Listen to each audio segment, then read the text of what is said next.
Hello everyone from Calpe here in Spain. Just coming to the end of a lovely cycling holiday out here.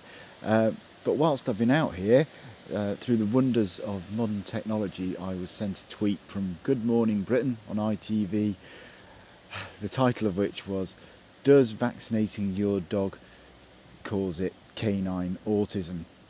There's so much wrong with this, I don't know really where to start, but we'll have a go. First of all, there's no such thing as canine autism. Autism is a distinctly human condition involving various problems with social interactions, etc. I don't pretend to really understand it, being a vet. But it's as ridiculous as asking, does vaccination give your dog canine dyslexia? It's that ridiculous, really. I guess it's really just feeding off this sort of anti-vaccination movement that seems to be building up pace, especially in places like America at the moment, and especially this whole idea of vaccination and autism being interlinked is something that seems to be very, it's almost unique to, well, not unique, but this concern is unique to Great Britain after the Wakefield MMR scandal a few years back. You may remember a doctor called Andrew Wakefield produced a study in which he claimed to have found a link between the MMR vaccine and vaccinations and autism. This caused such, it was comprehensively disproven.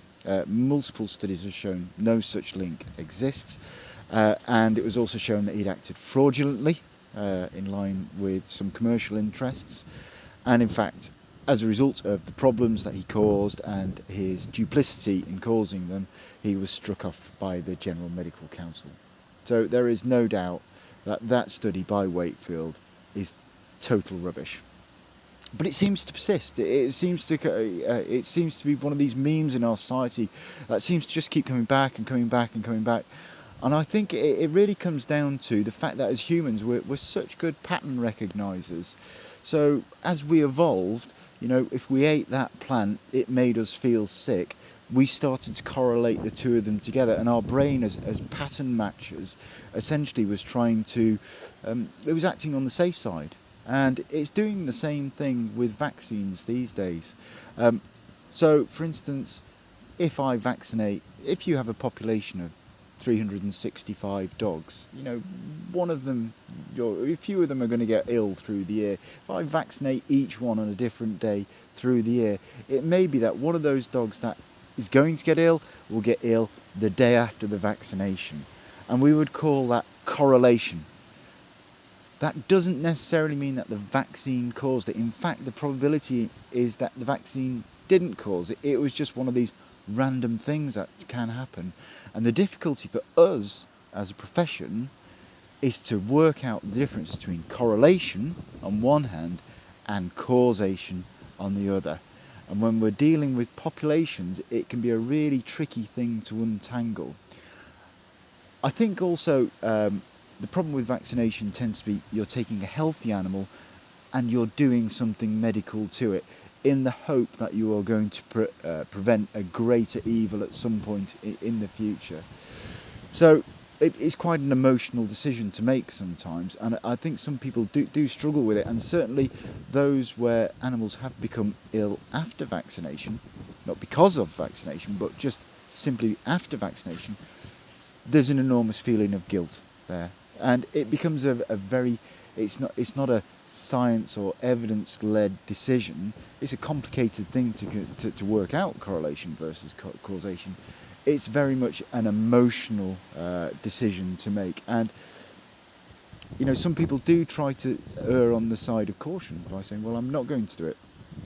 But then you roll into the whole problems of, the diseases that vaccines prevent coming back. So some of my friends now who are doctors are having to relearn about the serious side effects of measles in older people because the level of vaccination as a direct result of people like Wakefield is going down, and the level of measles in the adult community is going up, and it's become more of a problem in our hospitals and our schools.